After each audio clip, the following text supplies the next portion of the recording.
If you're someone who listens to podcasts like this, chances are you're open to receiving advice about how to live better, how to show up better in your relationships, for your partner, how to communicate better, how to grow as a person. And I want to say right up front, I actually think that that's a really good thing. Seeking guidance, learning from people that you respect, letting other perspectives challenge yours, I think that's part of becoming a wiser human being. But there's a strange thing that happens when we bring all that advice into the day-to-day events of our relationships. And this is especially true during an argument. Because suddenly, the room isn't just you and your partner. It's your therapist, your favorite podcast host, something you read on Instagram, your friend who told you what a healthy boundary should look like. Right? All those voices start showing up in your head, telling you what's fair or what's reasonable and what your partner should understand. And the hard part is that the more these voices show up, no matter how well-intentioned or caring they might actually be, the further you drift from the one thing that matters most to actually ending an argument. Your own experience. Because in the end, no one else can feel what's happening inside of you. No one else knows the memories that are surfacing or the pain that's getting touched or the part of you that suddenly feels small or scared or rejected when you're in a fight. And when we don't have contact with that, with what's really happening, with our experience and what in our experience is actually driving us, that's when arguments turn into debates about who's right.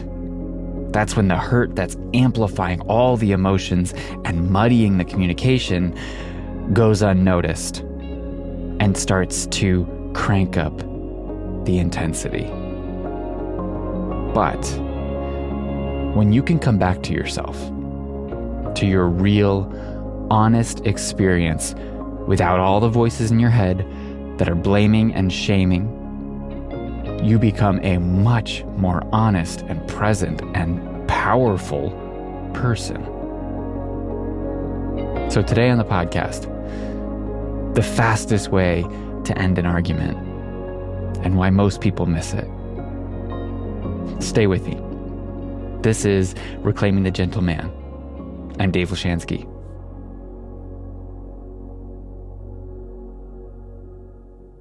Let's take a really normal relationship argument. Right, your partner says something like, "You never listen to me." And immediately your mind starts firing. In your head, you hear your therapist saying, "You don't have to tolerate being spoken to like that." You hear that podcast host talking about boundaries saying, "Stay calm, don't get defensive." You hear your friend's voice who told you, "Man, she is being so unreasonable." There's that thing you read online about attachment styles, right? And before you know it, you stop actually responding to your partner.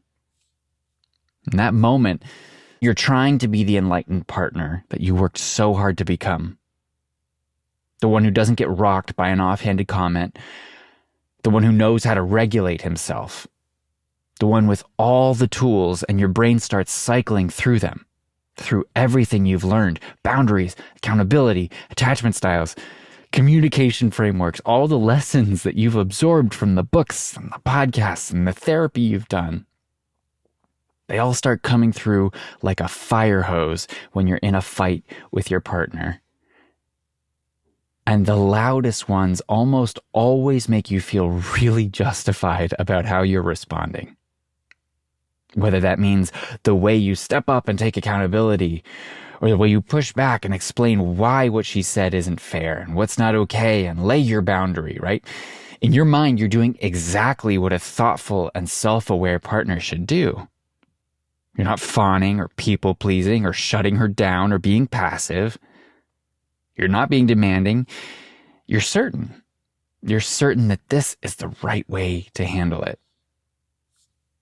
And yet, somehow, the argument keeps getting worse.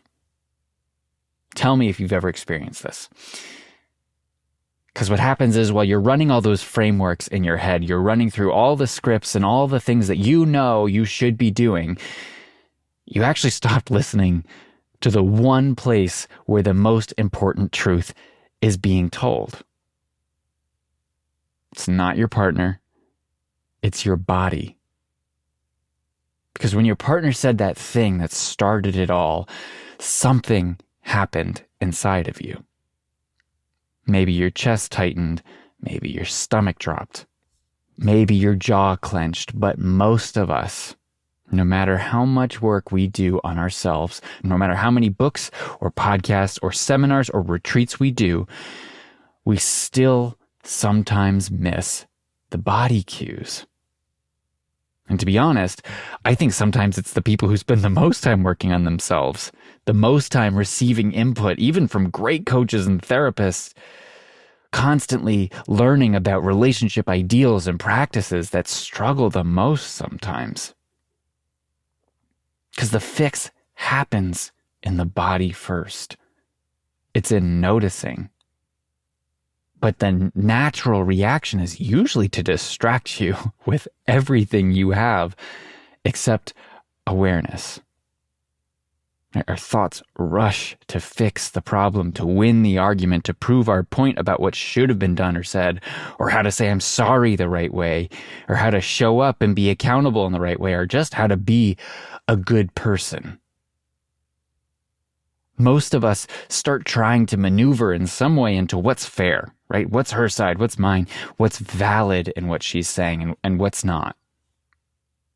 But the thing is that arguments very rarely end when both sides feel that fairness has been established. Arguments end when the real experience underneath the argument finally gets aired out.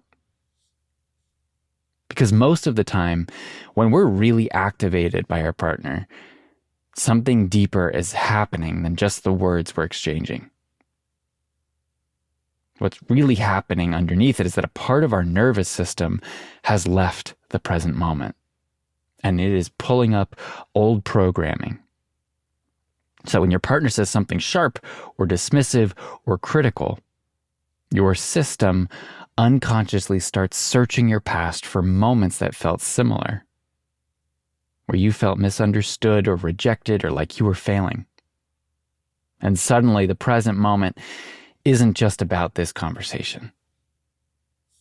Suddenly, the argument is about every other moment that part of you has ever felt that way. Your nervous system is no longer responding to the here and now. It's responding to a pattern. Automatically. And this is what people mean when they're talking about a trauma response, right? It's not a dramatic, catastrophic event. It's the way an old emotional imprint is suddenly taking the wheel. And you're trying to survive something that feels familiar and deeply uncomfortable. Which is why the argument with your partner starts to revolve around fairness or logic or proving your point. Because your mind is trying to stabilize the situation, to distract you from that discomfort you're experiencing in your body. But the part of you that's actually hurting hasn't been heard, hasn't been seen, hasn't been held yet. And until that part of you gets acknowledged, first and by far most importantly by you yourself, whatever argument you're having with your partner is going to keep going in circles or just spiraling downward, getting worse and worse. It's because the real thing that needs to be witnessed hasn't come into the room yet. So, if you have found yourself in this situation, using every tool you have to regulate and be the good partner and figure out what's the right thing to say, the right way to apologize or own your shit, what do you do when you notice it's just making things worse? And look, before I share this piece I am aware that I'm becoming one more voice in the choir here, right? Another guy on a podcast telling you how to handle conflict. So I don't want you to treat this like a rule you have to remember, but think of it as a practice. Because the moment that actually changes the argument is the moment you stop listening to all that chatter in your head about what the right thing to do is, about this guy on Reclaiming the Gentleman telling you exactly the right thing to say and how to apologize and yada, yada, yada. The practice is so much simpler than all of this. And this is the thing I want you to remember for yourself, in your own voice. I want you to start listening to what's actually happening inside of you. Take a break to do this. Get some space. Say, I need 5 minutes, and actually take 5 minutes without scrolling on your phone or rehearsing your argument. 5 minutes to just be with yourself, with the emotion, with the physical sensations happening in your body when you are activated. Start there. What do you notice? Is your chest tight? Is your stomach sinking? Do you feel heat in your face or your shoulders? Is there pressure in your throat? Stay with it and listen. And you can ask yourself, what part of me is loudest? Right? Not the voices of other people, not the friends or family whose judgment you fear, not the advice you've absorbed about what a good partner should be doing. Listening just to you, just to your experience. Go slowly. You might need more than 5 minutes, honestly. You might need 10, you might need 15. You might need to take a walk for a half an hour or an hour. Decide how much time it is, but take it and go slowly. Notice what's inside of you without judging what you find, but genuinely, with curiosity, checking in with yourself. Because when you stay with whatever sensation is most loud in your body, there's usually something else that begins to surface. A memory, the familiar sensation that you can pinpoint to a certain time or a past relationship or whatever from earlier in your life that carried this similar frequency for you. And you will suddenly realize that what's happening in this argument you're having with your partner isn't just about what she said. It's about something older that got activated, that lives inside of you. And when you recognize that, you gain the ability to access the present again.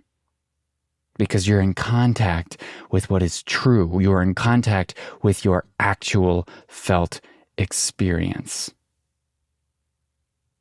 And that truth matters infinitely more than trying to perform being a good partner. Especially if that performance is an attempt to take you out of the present moment, to distract you from that discomfort inside of you.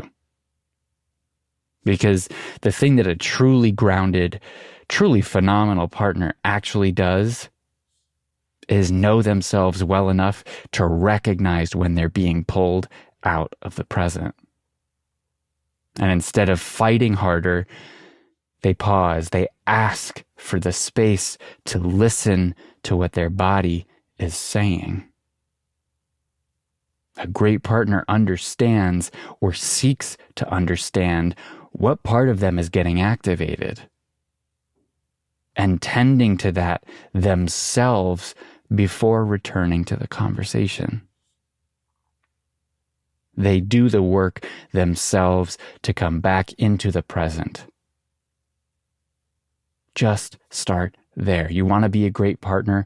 Start by being as present as possible and naming when you're not and doing whatever it takes to come back. The strongest man is the one who's willing to tell the truth about what he's actually feeling. See what happens when you do.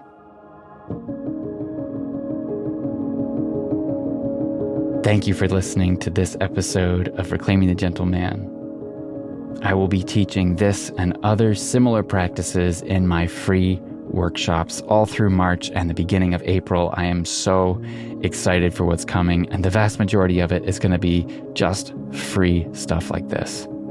If you're enjoying this, if you're enjoying the podcast, if you want to learn more, go to davelashansky.com. You can sign up anywhere there's an email form, and you'll be notified when those free workshops are happening. You can follow me at Dave_Lashansky on Instagram. You can also get in touch with me via DM there. Wishing you a beautiful day or night, wherever this finds you. I'll be back in a week.